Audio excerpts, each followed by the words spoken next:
siempre hay algún autor o autora palestina o bien algún ensayo que habla sobre Palestina. De hecho, tengo delante de mí una de nuestras autoras, de las primeras autoras del libro Una mujer palestina en Gaza, de Sofía Familia, que tenemos el gusto de tener aquí entre nosotros.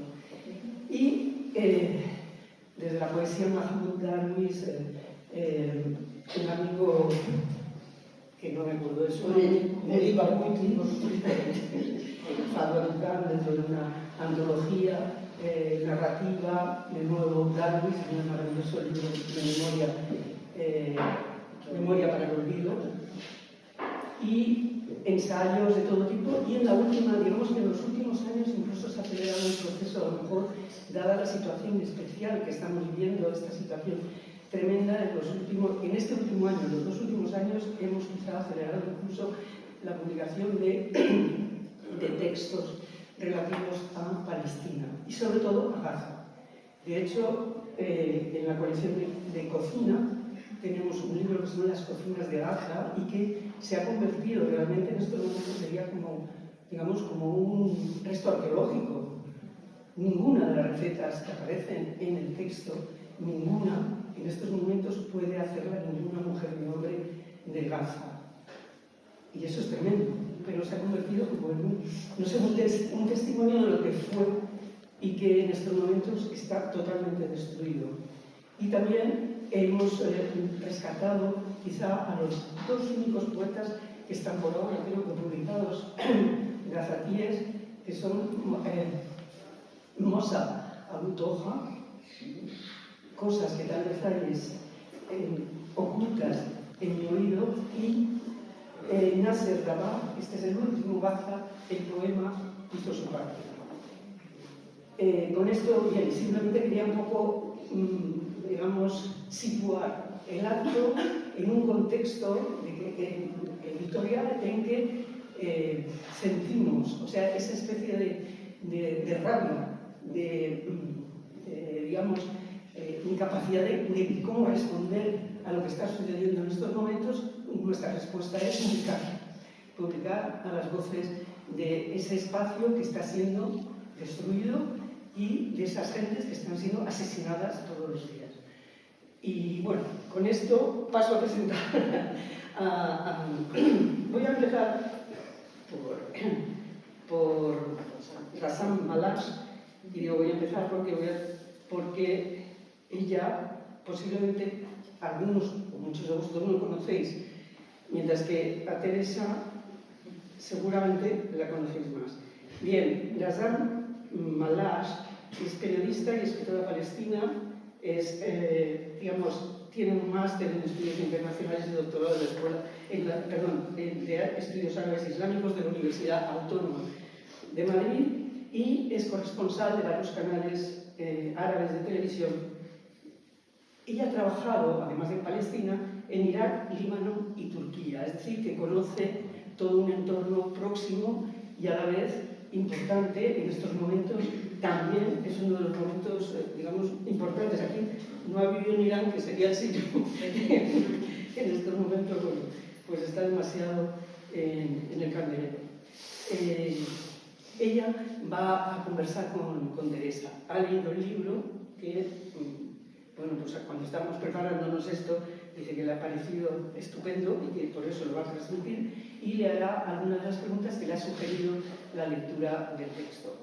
Y Teresa Aranguren, de larga trayectoria, desde muy pronto en su vertiente periodística, ha estado siempre trabajando en torno a este Oriente Próximo.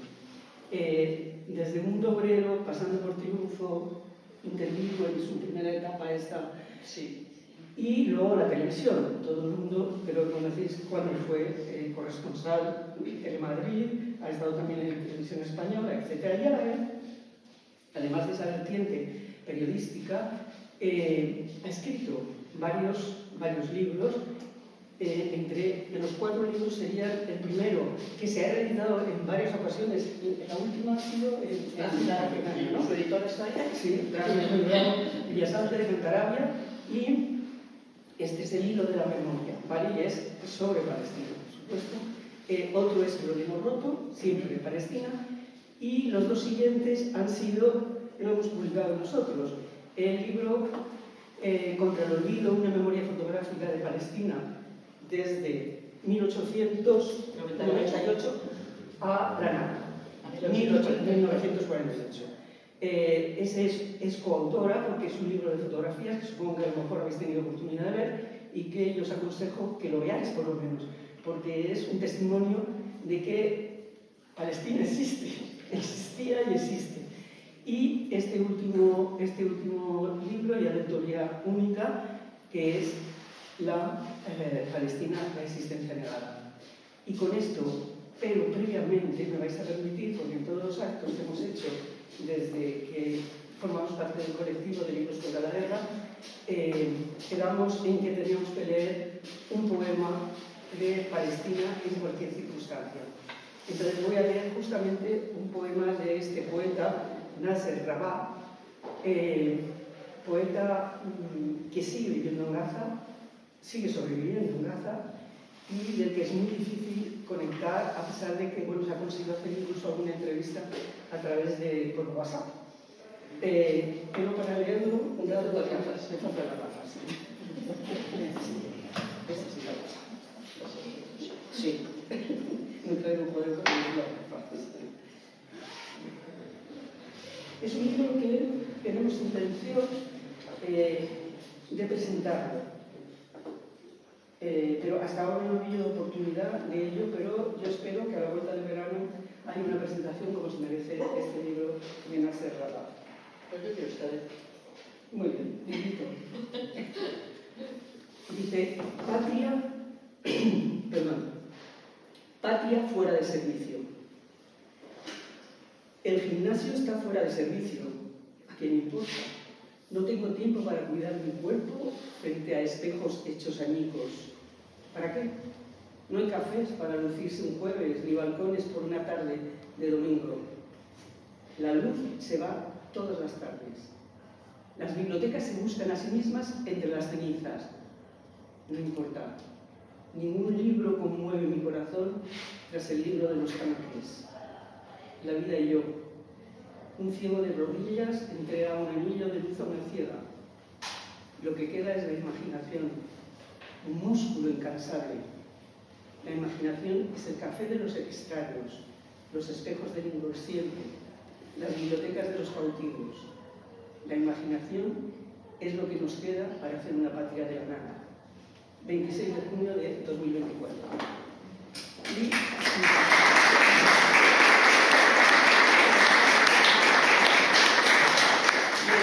Y ahora le doy la palabra a Hassan y Teresa, que van a establecer ese diálogo en torno a él. Buenas tardes a todas y todos. Gracias por venir con este calor. Y muchas gracias, Emma, por la invitación. Es un gran honor estar con vosotras, con Teresa, que es un gran ejemplar de los periodistas, por su compromiso en la defensa de los derechos humanos. De verdad, yo cuando empiezo a leer el libro, me encanta muchísimo, porque me parece muy importante justo ahora, con todo lo que está pasando ahora con el genocidio en Gaza. Para entenderla hay que ir al pasado, es un siglo antes de historia y más.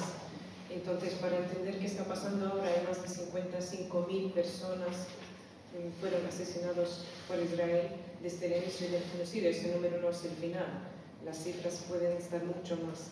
Y la mayoría de ellos son niños y mujeres. Y hay un montón de historias de verdad que pueden romper el corazón. Este periodista está sobreviviendo, no sabemos cómo está de verdad la situación, aunque nos llega pocas historias, pero no podemos imaginar la brutalidad que está pasando. Por eso yo este libro pienso que está bien porque ahora necesitamos hablar de Palestina, necesitamos entender que no empezó el 7 de octubre, es mucho antes. Y yo del libro, aunque ya mi español podéis notar que no está muy bien, pero yo me gustó muchísimo porque está redactada de una forma fácil de dirigir, que no es pesado para entender la historia. Y me encanta cómo empezado a hablar del pasado hasta hoy en día, porque como he dicho antes, no he empezado ahora. Y yo para empezar, yo tenía una pregunta después de leer el libro a Teresa. ¿Por qué es importante escribir este libro justo ahora, en este momento? ¿Y cómo has pensado en el nombre? Bueno, lo primero, gracias. Gracias a todos los que estáis aquí y gracias a Rosa y a Irma, que estoy muy bien acompañado.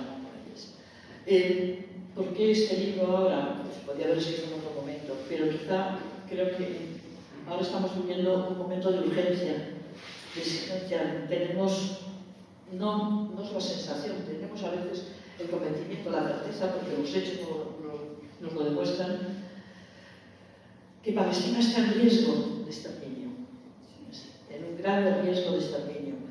Y por eso, para mí era muy importante, yo siempre he tenido el convencimiento, y quizá me lo ha dado el hecho del periodismo, yo siempre me he dado cuenta que para entender cualquier fenómeno humano, pero especialmente en este caso, cuando digo cualquier fenómeno humano, puede ser un movimiento literario o una guerra, es necesario saber cómo empezó, conocer el cómo empezó todo. Y en el caso de Palestina, yo lo tengo muy claro que es imprescindible para saber lo que está ocurriendo ahora, entender lo que está ocurriendo ahora, lo que ocurrió hace 10 años y lo que dentro de 10 años, por desgracia, va a seguir ocurriendo de otro modo, no sabemos lo que ocurrirá.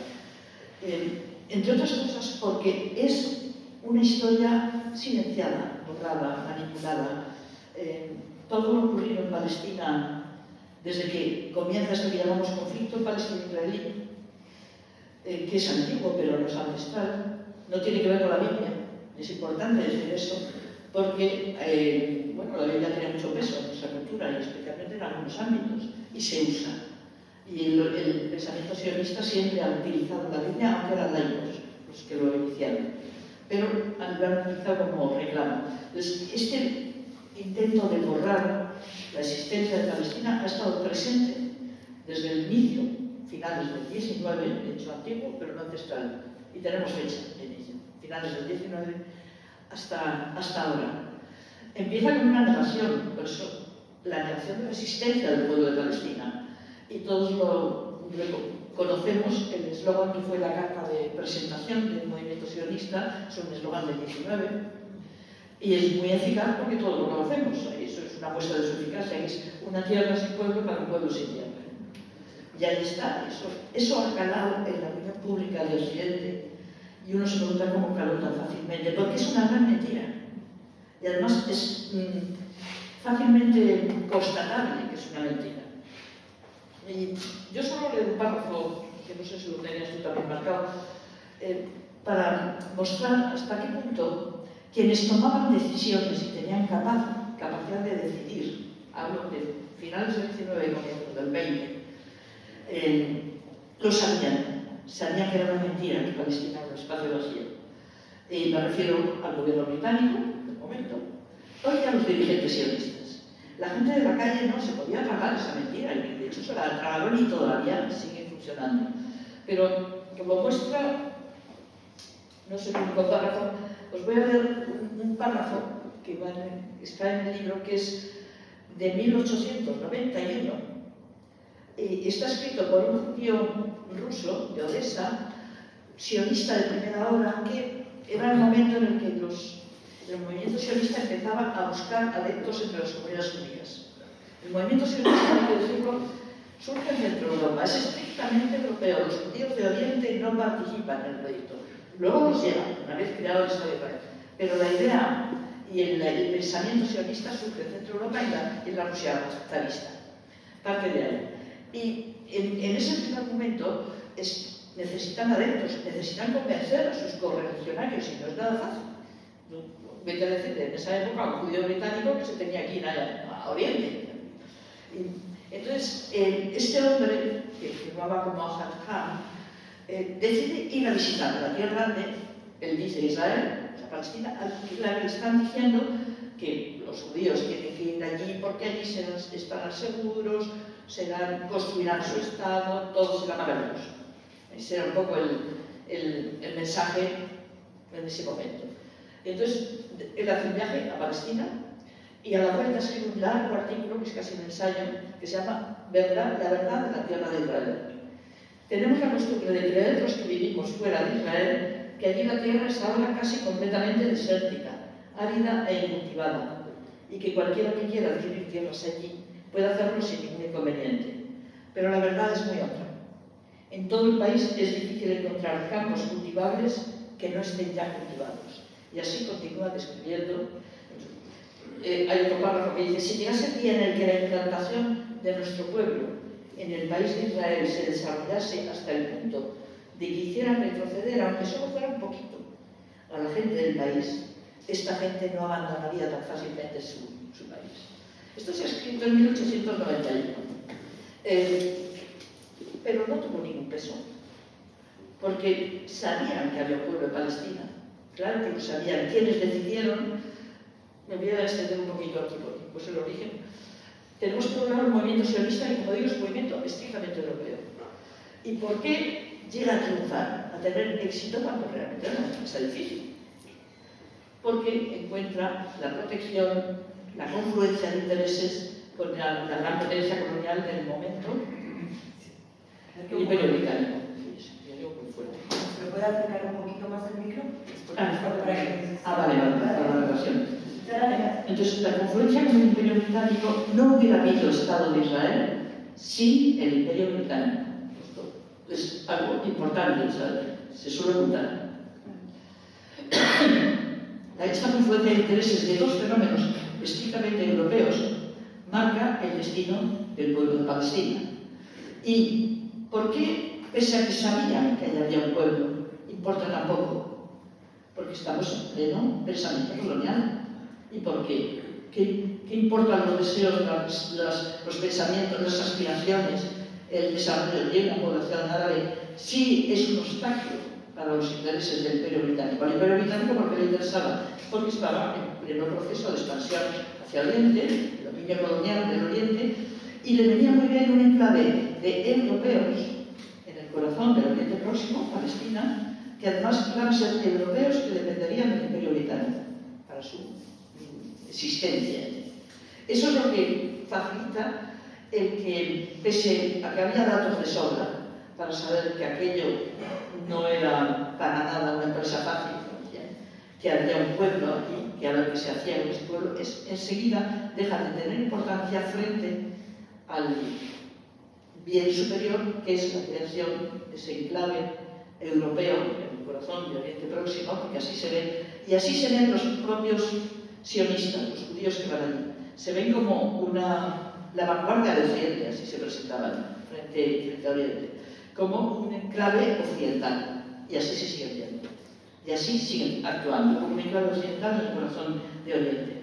Entonces, el título responde a eso, a que hubo desde el comienzo una intención de negar, ocultar la existencia de Palestina. Yo suelo decir, porque además es así, que todo lo ocurrido en Palestina, desde finales del 19 hasta ahora, pero pongamos hasta la creación del Estado de Israel, está perfectamente documentado.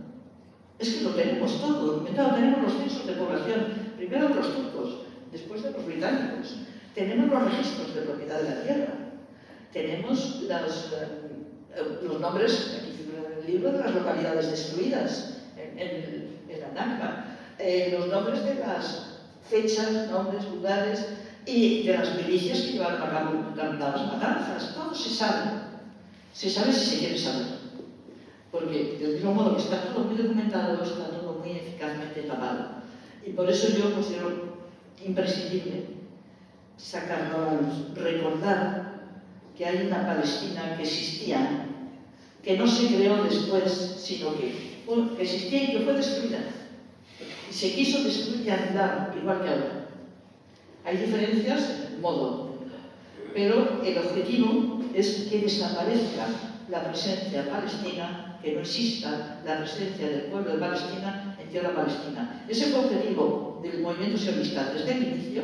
Luego ha habido variaciones, ha habido otros momentos, ha habido sectores del sionismo que han entrado en otra dinámica, pero ese objetivo estaba presente en los comienzos del siglo XX y ahora lo estamos viendo ya no como pensamientos, sino como ejecución.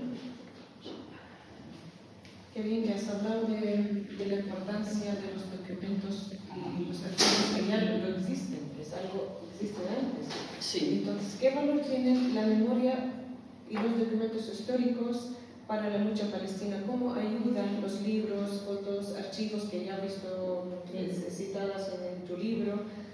¿Cómo ayudan en contra del relato israelí, decimos, o la mentira israelí? Por ejemplo, el libro tuyo de Contra el Olvido, ¿cómo ayudan estas cosas archivadas, documentadas en apoyar al pueblo palestino nigeriano?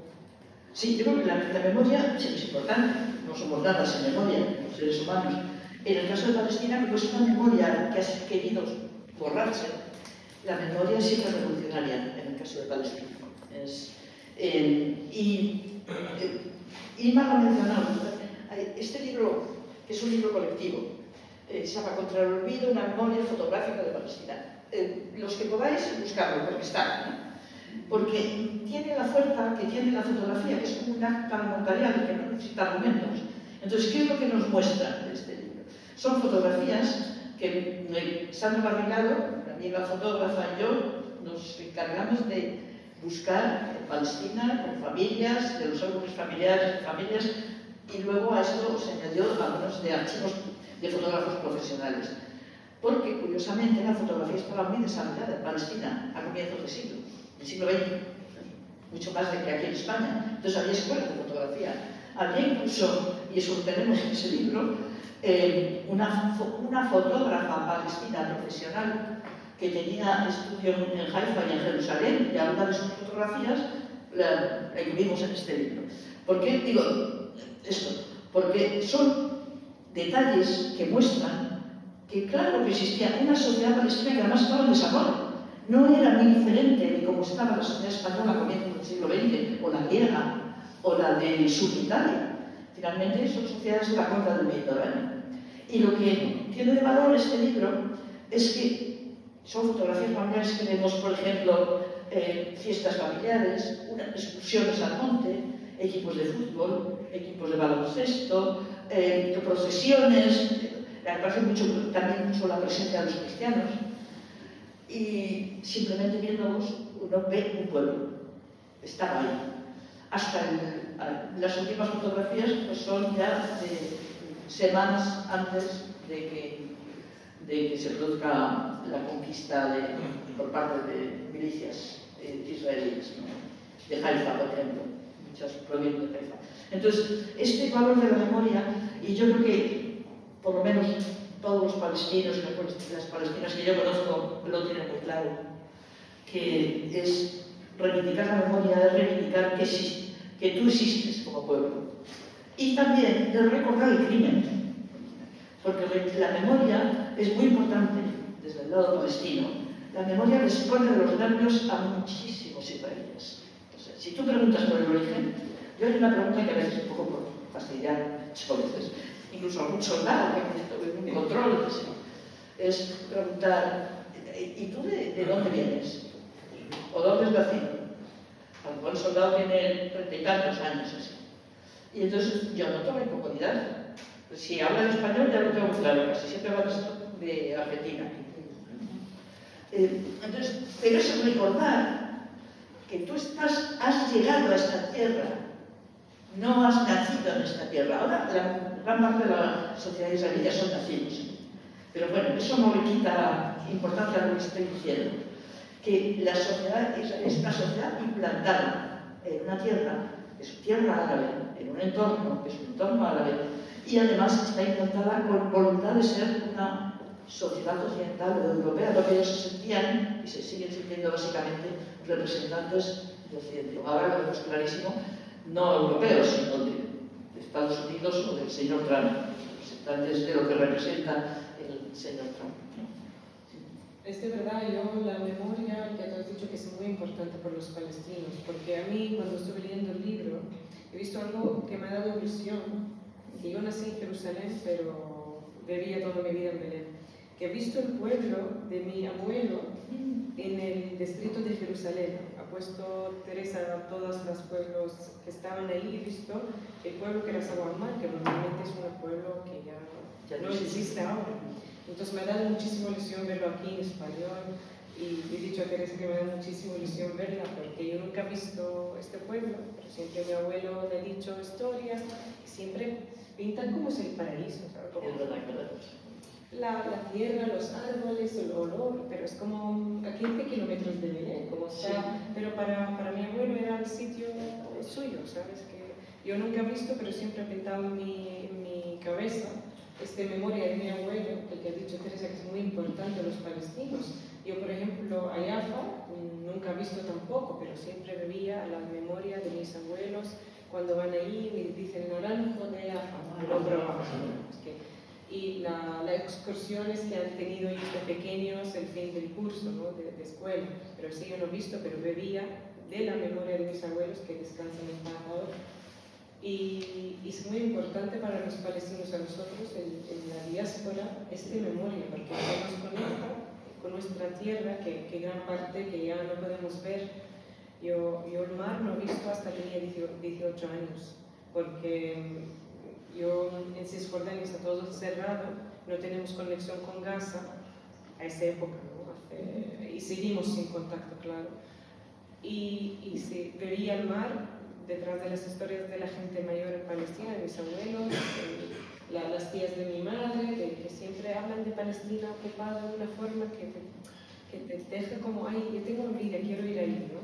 Por eso la memoria creo es muy importante porque los palestinos existían antes de la Nakba, antes de todo, hay historia. La ciudad de Jericó es de las ciudades más antiguas civilizadas del mundo. Tiene más de 10.000 años. Pero tiene los asentamientos sedentarios, casi como Mesopotamia y como Çatalhöyük en Turquía. Sí, o sea que la primera ciudad habitada, con plan de habitado, tiene 10.000 años, es Jericó. Entonces, como cuando un palestino que escucha esta gran mentira de una tierra vacía para un pueblo sin tierra, y dónde estamos, dónde están nuestros abuelos, y como ha dicho Teresa, que había un pueblo muy avanzado, escuelas en Belén, Jerusalén. Sí. Hemos tenido el primer movimiento feminista en el Oriente Medio. En el 1920 hemos tenido como, no sé cómo dice, una asociación de mujeres en contra del mandato. El mandato, sí. Pero la vieron, es que todavía está el edificio, en Belén, bueno, tú lo conocerás, la asociación, y en Ramallah. Sí. En el libro de fotografías aparecen algunas. En los años 20, pensemos en España, en los años 20, la Asociación de Mujeres, pues es el embrión de un movimiento, sí. Por eso agradecemos muchísimo obras de libros que documentan la existencia de los palestinos, que hablan de la historia de los palestinos, de una tierra que tenía historia, cultura, tenía su música, su baile, su gastronomía, que me abría mucho el corazón cuando Inma empezó a hablar de Gaza y la cocina de Gaza, porque que ahora no tiene ni comida. La gente, el otro día estuve hablando con una mujer que ya empieza a hacer pan de la pasta, de macarrones, porque no hay harina. Entonces, lo mejor el siguiente libro va a ser las recetas como han sobrevivido los países. Sí, de supervivencia de la gente, sí. Entonces, sí, es horrible la situación. Y yo en este libro he notado una cosa, y has hablado también del colonialismo. ¿Qué diferencia tiene el colonialismo en Palestina que otros colonialismos del mundo? Yo creo que normalmente se define como colonialismo de asentamiento. Lo primero que hay que ver es que claramente, o sea, básicamente, lo que llamamos conflicto palestino-israelí es un tema colonial. O sea, es un efecto del colonialismo. Y el drama de Palestina es víctima del colonialismo. Lo que pasa es que no se explica solo como un proceso colonial. El colonialismo más habitual, que conocemos que se asentó en África, normalmente los colonizadores lo que pretendían querían era explotar a la mano de obra local, dejarles sin derechos ni posibilidades de progreso, pero sacar rendimiento de eso. En el caso de Palestina e Israel y en el caso del movimiento sionista, todo es mucho más grave, porque no pretenden explotar a la población local, pretenden sustituirla. Y para eso tienen que eliminarla, o expulsarla, que es lo que ocurre en la Nakba que empieza en diciembre del 47 y dura todo el 48, o lo que está ocurriendo ahora, que lo estamos viendo. Entonces, por eso es bastante más grave. Y luego tiene elementos culturales que le hacen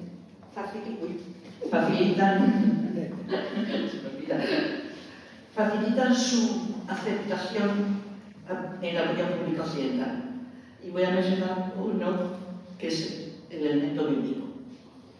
No olvidemos que la sociedad anglosajona, no tanto la latina, no tanto el mundo católico, sino el mundo protestante anglosajón, la Biblia es un elemento fundamental. Y hay un fundamentalismo cristiano ligado al fundamentalismo judío que coinciden exactamente. Entonces, el reclamo bíblico ha estado presente desde el inicio y ha ido adquiriendo fuerza, porque al comienzo, como digo, los sionistas, los dirigentes sionistas que crearon el Estado de Israel y que básicamente partían del mundo en el Partido Laborista, era Ben Gurión, Golda Meir, todo esto, pues casi todos eran laicos y no se creían en las historias bíblicas, pero sabían que eran bíblicas. Pero esto ha ido más, y por ejemplo tenemos ahora al señor Netanyahu, esta última operación, el bombardeo de Irán. ¿Cuál ha sido la referencia? Una referencia bíblica. El león, ya me acuerdo del león que conquista el territorio y se come la sangre de los enemigos. El párrafo es de esos párrafos atroces de la Biblia. Pero no solo eso. Yo recuerdo una escena que salió en las televisiones y luego además se comentó en la prensa y está incluida, no la escena, sino más, en la demanda por genocidio presentada por Sudáfrica, que es la referencia que hace el señor Netanyahu hablando con los soldados en un momento así como de dando ánimos a los soldados a Amalek. Amalek es en la Biblia el gran enemigo de los tribus israelitas. Cuando hablo de tiempos bíblicos son israelitas. Los actuales no son israelitas, son israelíes. Es una nacionalidad israelí especial. ¿Y qué es lo que pasa con Amalek? Pues hay un mandato, hay un párrafo de la Biblia que es el que le recuerda a Netanyahu a los soldados, como para animarles, en el que el párrafo lo digo de memoria, pero más o menos es así.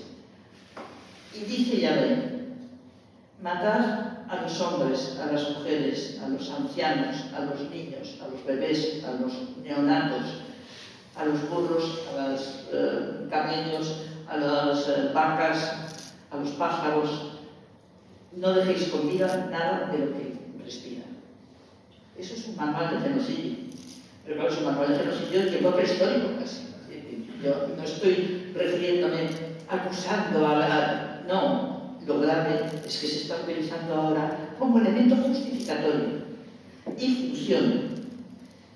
Funciona porque en nuestras sociedades que parecemos muy modernos, eso sigue quedando reductos de un pensamiento, si se quiere, mágico, y en el que las historias bíblicas tienen muchísimo poder. Y en Israel cada vez ha crecido más la referencia bíblica, la referencia al pueblo elegido, todo lo que analizado desde la perspectiva moderna resulta anacrónico, pero sin embargo forma parte de un sentimiento de identidad y sobre todo de una capacidad de justificar lo injustificable como el genocidio actual. Si estuvimos hablando de la negada de la existencia del pueblo palestino.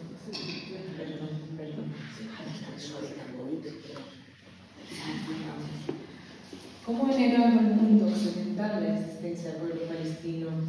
¿Cómo se refleja esto en los medios, en los ambientes?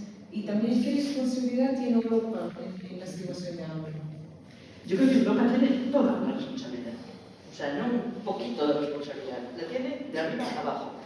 El drama de Palestina no surge de la sociedad palestina, no se genera en Palestina, es importado, se lleva desde Europa. Estos dos fenómenos que he dicho antes, colonialismo, movimiento sionista. Y la actitud de Europa hacia lo que ocurre en Palestina ha ido en aumento el grado de hipocresía con el que Europa ha planteado, se ha relacionado con el drama de Palestina. Hipocresía y complicidad. Entonces creo que y lo estamos viendo, lo estamos viendo de una manera atroz. Se está produciendo un genocidio ante los ojos del mundo, lo estamos viendo en las imágenes de televisión, porque es que además ya no lo que decía antes de la fotografía pasa un poco también con las imágenes, que a veces no necesitas una argumentación. Bombardear un hospital siempre es un crimen de guerra, siempre, y de los más atroces. Bombardear escuelas es crimen de guerra. Asesinar a los periodistas y al personal sanitario es crimen de guerra. Entonces, y eso lo estamos viendo. Y no hay ninguna reacción. Hasta el momento una reacción contundente no hemos tenido ninguna. Eso es complicidad.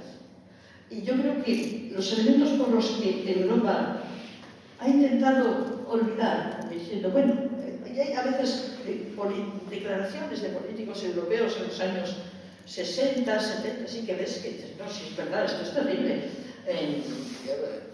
La cosa palestina tiene razón, una declaración en el año 82, la declaración de Venecia de todos los dirigentes europeos, que era muy importante, reconocía los derechos inalienables del pueblo palestino, así que, bueno, todo eso ha quedado en nada, ¿no? ¿Y por qué ha quedado en nada? Pues yo creo que hay varios factores, nunca es solo uno.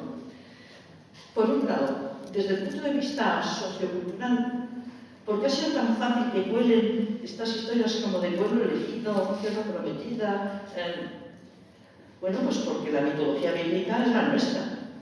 No es solo la del mundo judío, es la de Occidente. Y Abraham, Moisés, Isaac, todos son nombres que nos resultan familiares. Simplemente imagino, yo esto lo leí una vez en un periódico satírico francés, que era Le Canard y era un humorista que decía, imaginemos, es que me parece la comparación tan buena que lo voy a repetir, un pueblo del Pacífico o de que se presenta en Naciones Unidas porque ellos tienen un libro sagrado que les dice que ellos proceden del Punjab, de la India. Pero ellos están repartidos por distintas islitas y, bueno, como han sido minorías, nos han tratado más bien mal. Entonces reclaman su derecho a la tierra que les prometió su Dios, que era un Dios con cabeza de pájaro y cola de león. Y se presentan en Naciones Unidas a reclamar esto. Pues figurarían el listado de anécdotas curiosas de índices. Pero finalmente la reclamación bíblica, ¿qué es? Sino eso, un absurdo o una patraña, he debido decir alguna cosa. Pero sin embargo funciona, porque es legítimo. Y una gran parte del apoyo al sionismo proviene de un mundo cristiano fundamentalista.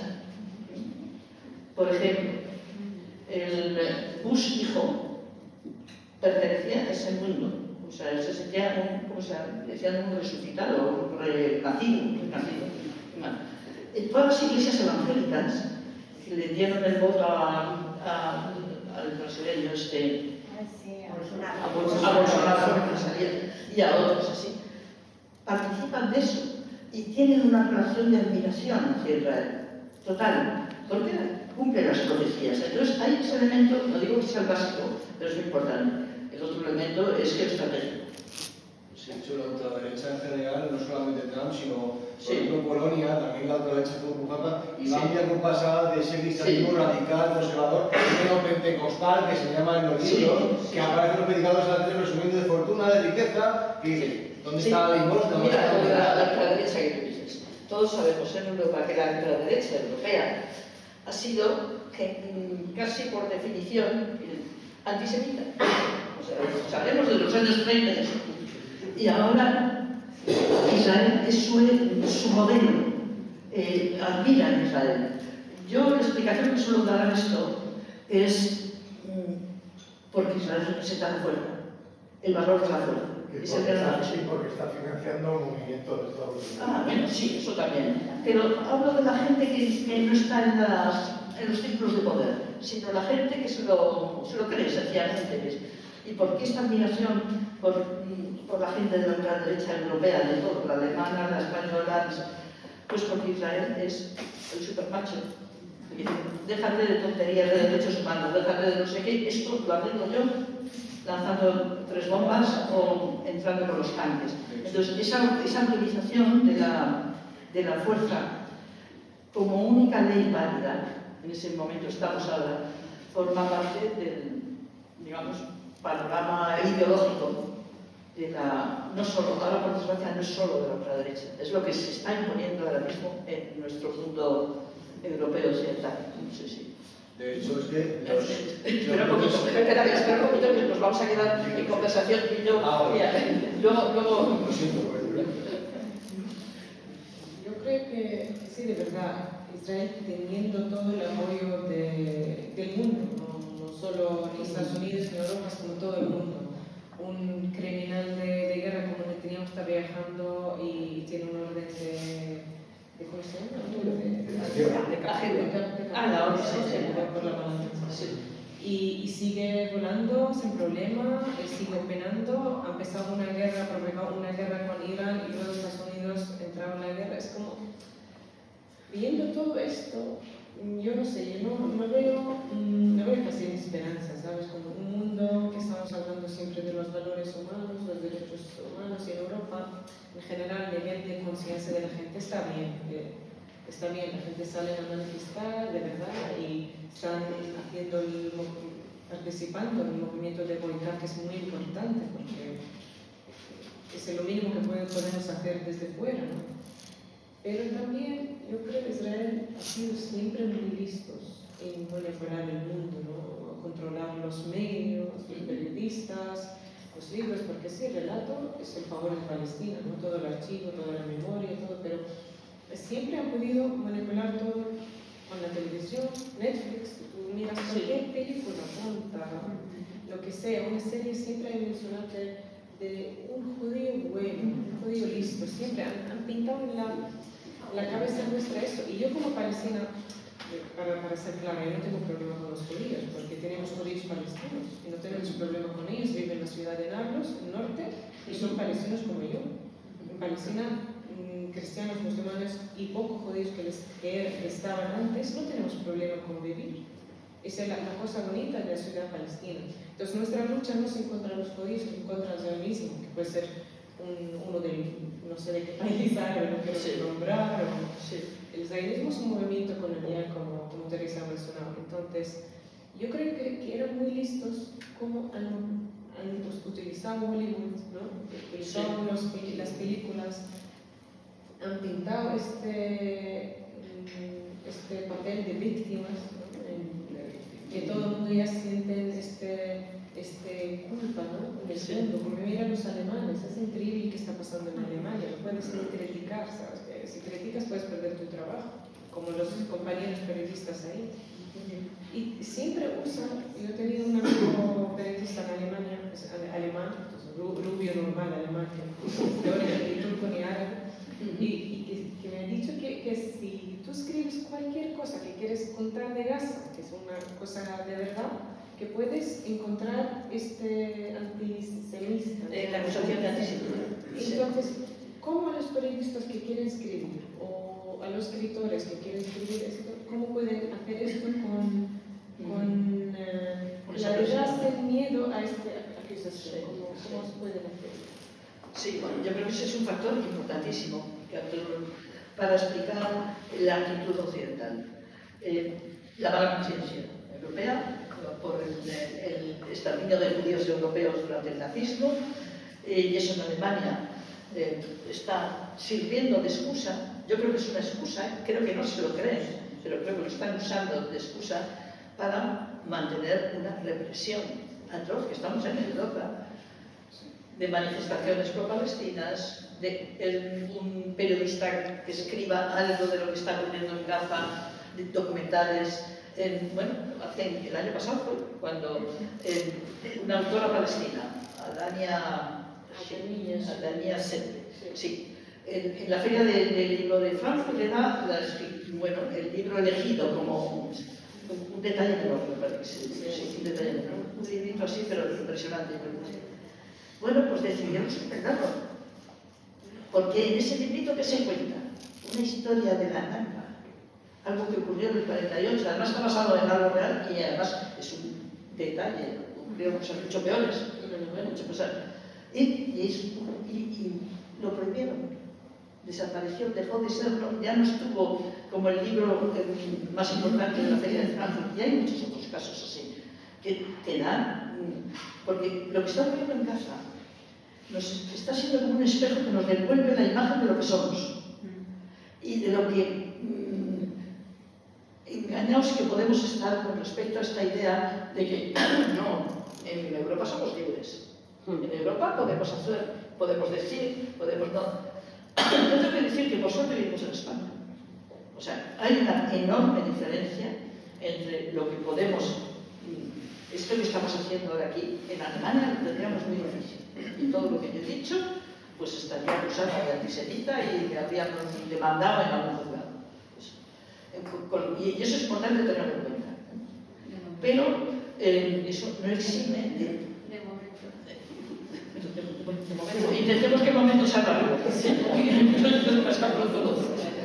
Pero lo que está ocurriendo en Europa ahora mismo es que se están perdiendo libertades que creíamos que estaban asentadas en el núcleo de la identidad europea. Libertad de expresión, libertad de información, y claro, hay una comparación que es ineludible. Todos sabemos cuál ha sido la reacción europea ante la invasión rusa de Ucrania, que fue inmediata, a la semana, inmediata, urgente, total, sanciones, prohibición de difusión de los medios rusos, que eso también tiene narices. O sea, sí, porque prohibir la difusión de medios de comunicación, ¿qué quiere decir? Que no quieres que la gente oiga otras versiones. Y eso se hace en función de que el argumento era muy válido, el argumento, yo lo respaldaría siempre, porque no se puede consentir que se violen los derechos humanos. Hay que defender la legalidad internacional, hay que defender el derecho internacional. Invadir otro país es violar el derecho internacional, eso está claro. Y entonces Israel, que ha invadido no una, sino al menos 3 veces, que yo sepa, el Líbano, que ocupa el territorio de nuestra nación y que está llevando a cabo un genocidio, y no solo no se ha tomado ninguna medida, sino que hay países europeos y dirigentes europeos que siguen mandando su respaldo diplomático, político y comercial y armamentístico, eso especialmente el caso de Alemania, es muy grave, a Israel sin que pase nada. Es decir, están violando también una orden del Tribunal Internacional de Justicia que dice, como hay indicios suficientes para suponer que se está cometiendo un genocidio, se tienen que tomar medidas cautelares. Y las medidas cautelares que consisten en prohibido todo comercio de armas con el país que está llevando a cabo un genocidio. Y ya no te digo apoyo diplomático. Entonces estamos en un momento en el que, por un lado, nos devuelve la imagen de lo que somos como Occidente y que no somos esa maravilla de los representantes de la civilización y de las libertades. Para otros hemos sido los depredadores, una civilización de depredadores, es el colonialismo, y también la idea del mundo que estamos construyendo. O sea, en Gaza se está diseñando un futuro que ya es presente en algunos casos, en el que no hay más ley que la de la fuerza. Y lo estamos viendo. Lo que ha ocurrido con Irán esta semana es ya gravísimo.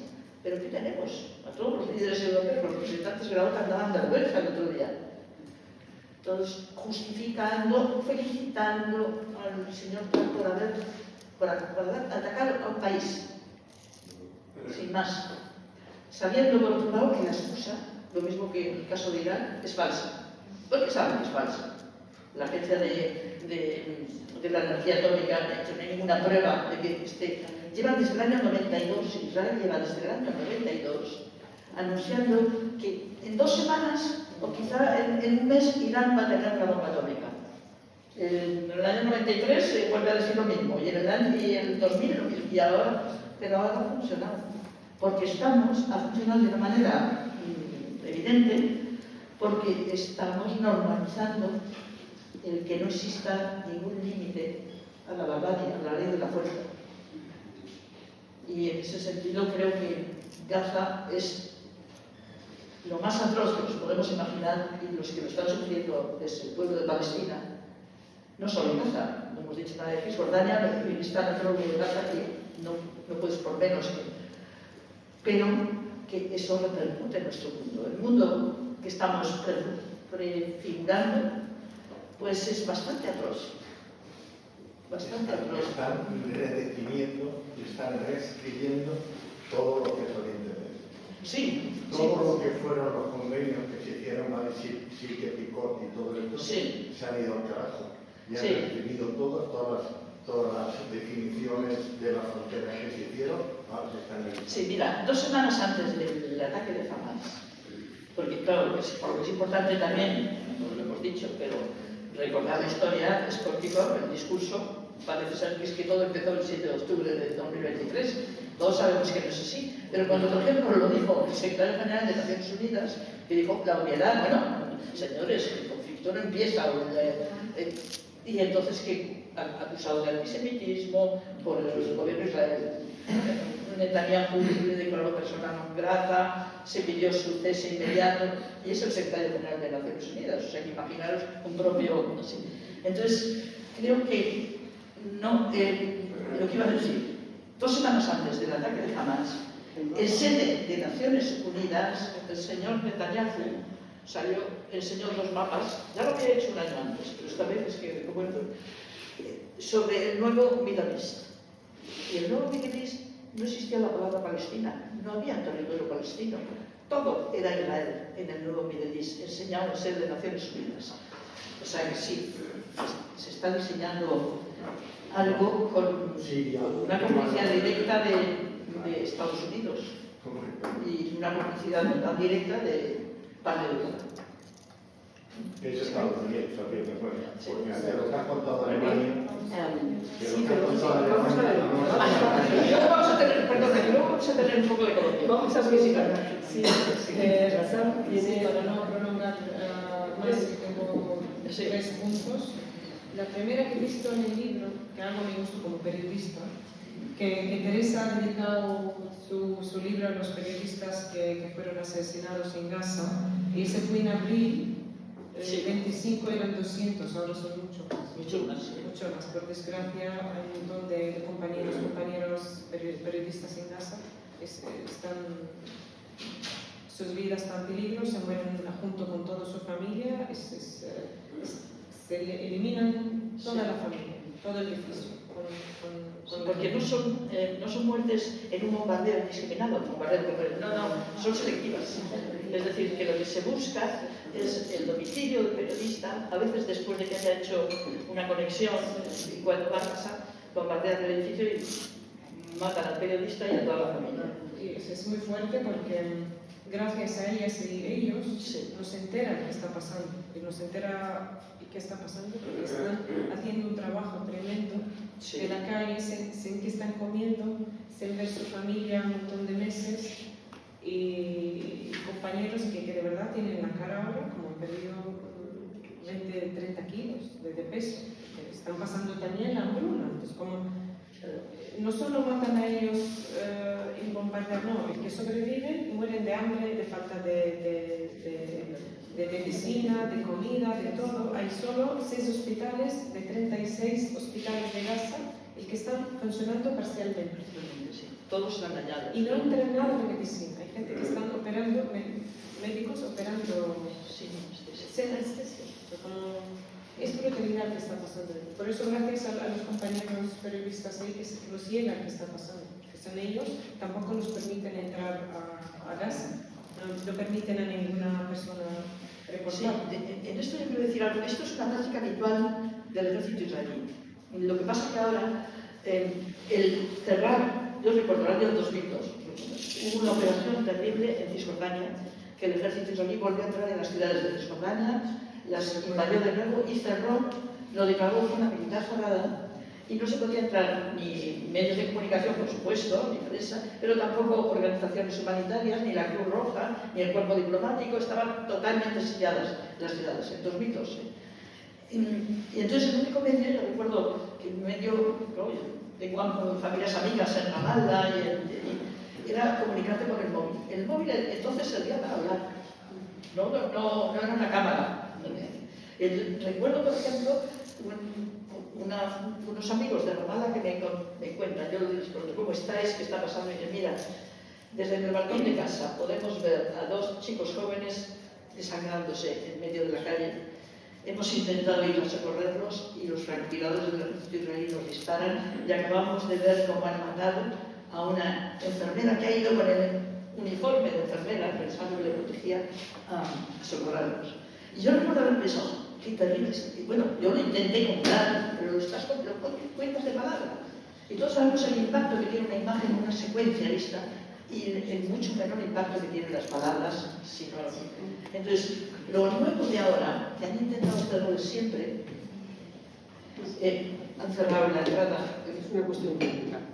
Es que ese por lo visto está grabando mal. Vale. Mira a ver si con este.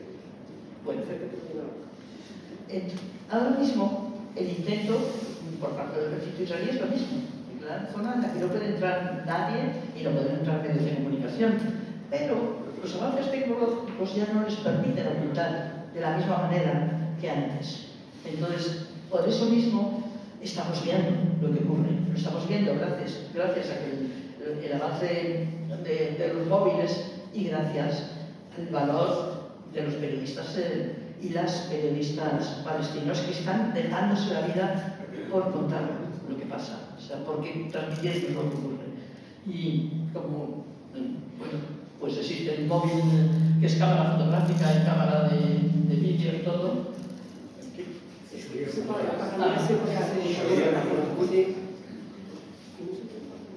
No, es que no tiene ningún botoncito, nada. Bueno, sí, lo dejamos esta. Entonces, por ejemplo, esto no es de periodista, pero la portada del libro es la obra de una artista palestina de Gaza, Iba Samuchi, ¿no? Eso es bastante conocida de entonces y muerta en Gaza, o asesinada en Gaza en el 23, ¿no? Sí. Una joven. Es brutal. Y tú has llamado que está pasando ahora nueva, ¿no? ¿Por qué? Sí, es una nueva Nakba. Nakba, me imagino que todos los que estáis aquí sabéis que es el término árabe que quiere decir catástrofe, desastre, con el que se refiere a la expulsión en masa de la población palestina en el año 48. Y en este sentido, lo que está ocurriendo ahora es que lo están anunciando. El objetivo en Gaza, claramente dicho por los dirigentes israelíes y secundado por el presidente estadounidense, es vaciar Gaza de su población. Tienen hasta la desfachatez que es casi obsceno, hablo del señor Trump diciendo que va a hacer ahí un bonito marinador en Gaza. Pero el hecho de vaciar Gaza de su población es un objetivo explícitamente anunciado. Y vuelvo a decir lo mismo, explícitamente anunciado y no pasa nada. Y Trump ha dicho claramente la ribera, Sí. que era hacer la ribera. ¿Cuál es el interés? ¿Qué lío tenemos con esto? Tenemos aquí un enanito de posada aquí metido.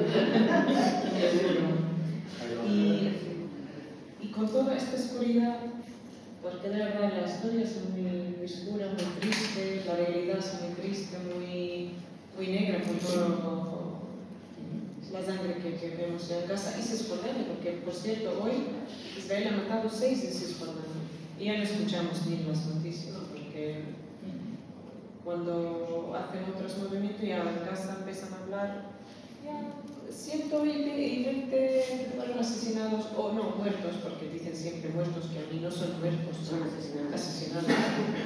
Y cuando van por la harina y la comida, pero pasa como 120, pero 120 tienen nombres, no son números. Y siempre estoy luchando con todo que no son números, no son cifras, son personas con sueños, con queridos, con vida, ¿no? Y si mueren así, no deben morir la gente, no deben morir así, nada. Y con esta escuela no sé qué, yo como soy muy pesimista en general, muy pesimista. No sé si hay esperanza de un futuro diferente para Gaza, para Palestina. No sé qué tipo de futuro podemos imaginar. Si hay futuro o van a echarnos todo fuera, que están matando. Y Cisjordania no existe. Cisjordania es un trozo que está dividido, porque yo soy de Belén. Y cuando voy cada vez de verdad veo más exactamente, ¿no? Es que está. La situación es horrible. Yo cada año voy, o ya son 2 años o 3 que no he ido. Está peor, Belén está, como dice Sherenki.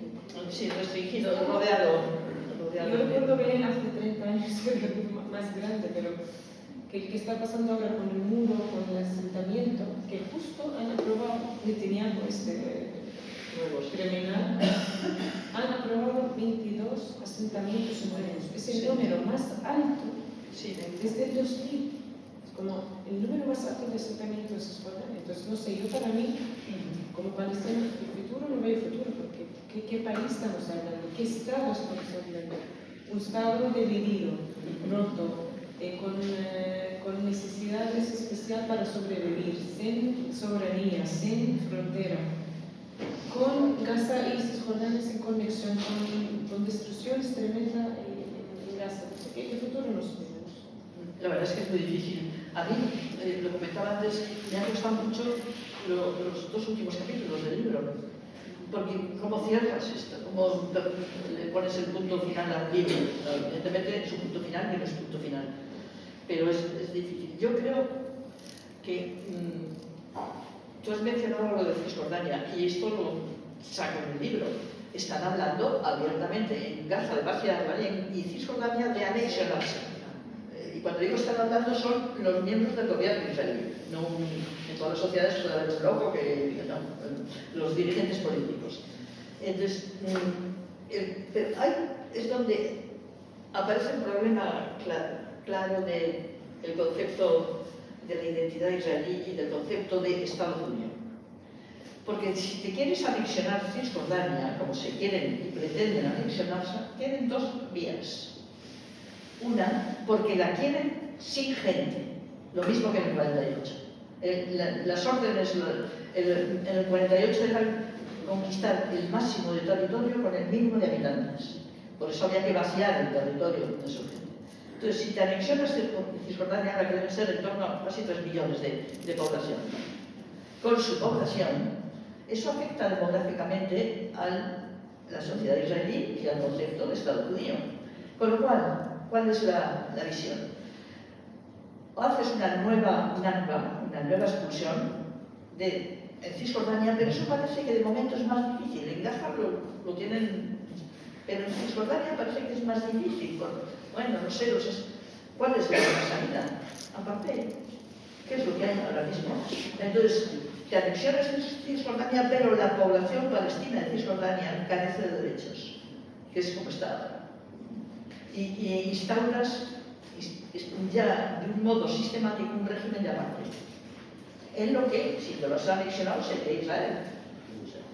Entonces, eso es una de las contradicciones que hay alguna parte de la sociedad israelí, por desgracia muy mínima, cuantitativamente son importantes, que esto lo ven, que se está acercando y que es como la destrucción de su concepción de Israel como una sociedad democrática y en la que se puede vivir moderno.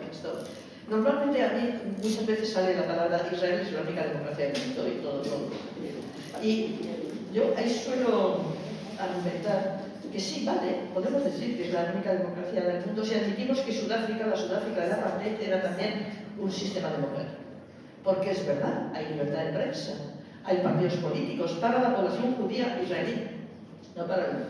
Y ahí es donde la contradicción, si metes de repente 2 millones de habitantes de Israel que no son judíos, va a ser todavía más de lo que es ahora, ¿no? Ya la tienen, pero... Y el futuro, ahora mismo no hay razones para tener un mínimo de optimismo. Lo que sí hay razones es para afianzarse en la resistencia, en resistir.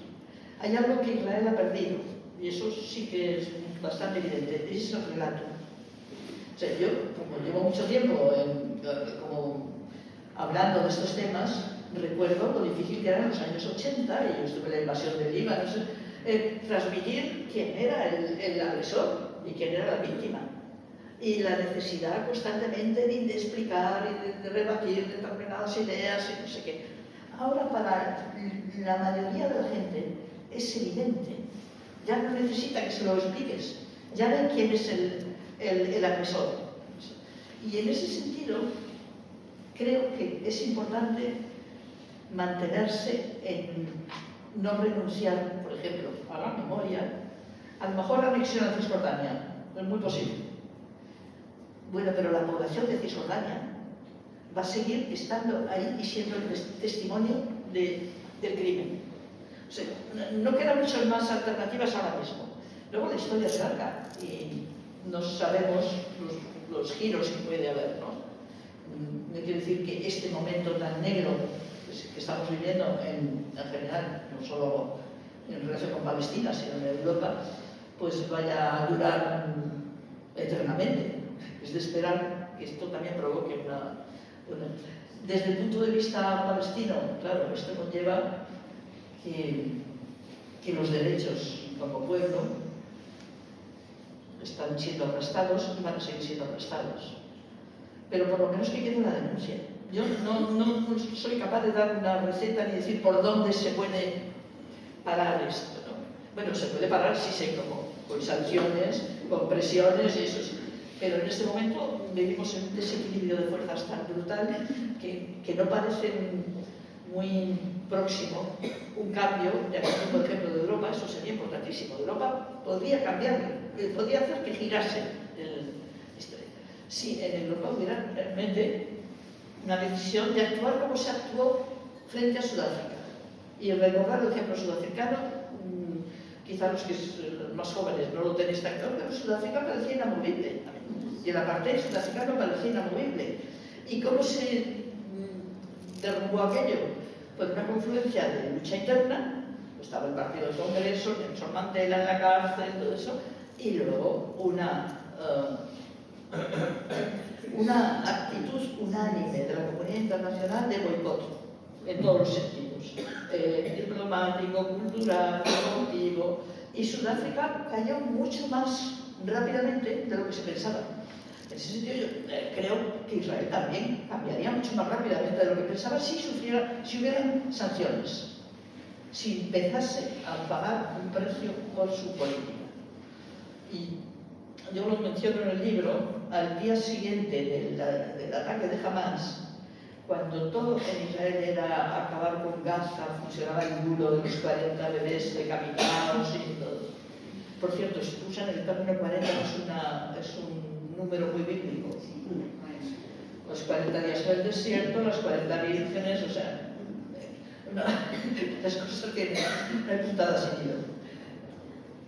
El periodista israelí Gideon Levy, que escribe en el periódico Haaretz, escribe al día siguiente, en ese clima, un artículo que yo no reproduzco aquí en el libro, pero que como el comienzo, lo voy a citar un poquito de memoria al comienzo, que es: pensábamos que podíamos maltratar a todo un pueblo, robarle la tierra, secuestrarlos, encerrarlos en prisiones, la prisión más grande, hace una descripción, romper las extremidades, una descripción así. Y también diciendo, pensábamos que podíamos salir haciendo todo eso sin pagar ningún precio. Pues una de las posibilidades de que algo cambie es si termina la impunidad israelí. Porque la impunidad es el mecanismo que perpetúa el crimen. Uno de los mecanismos, muy importante. Yo ahí siempre menciono, yo estudié pedagogía, o sea que Hay una ley del aprendizaje por el que uno tiende a repetir las conductas que te van bien. Bueno, y a Israel le ha ido cojonudamente. No sé, Y a Estados Unidos. ¿Eh? Y a Estados Unidos. Sí, pero el caso de Estados Unidos es ya más geoestrategia general, pero sí, Pero ese es el problema. que nunca les ha pasado nada, porque esto no es lo primero, jamás, evidentemente, es lo primero, y por eso yo escribí este libro, porque no es lo primero y porque ha habido atrocidades, se ve, documentadas y seguidas hasta llegar a este punto. Pero bueno, futuro, pues ahora mismo más vale afianzarse en el presente y decir, en el no, el negarse al silencio. Yo creo que ahora es el momento de estar todo el día hablando de Palestina, gritando por Palestina, manifestándose por Palestina, y aunque no lo consigamos, por lo menos que no lo consigan tan fácilmente.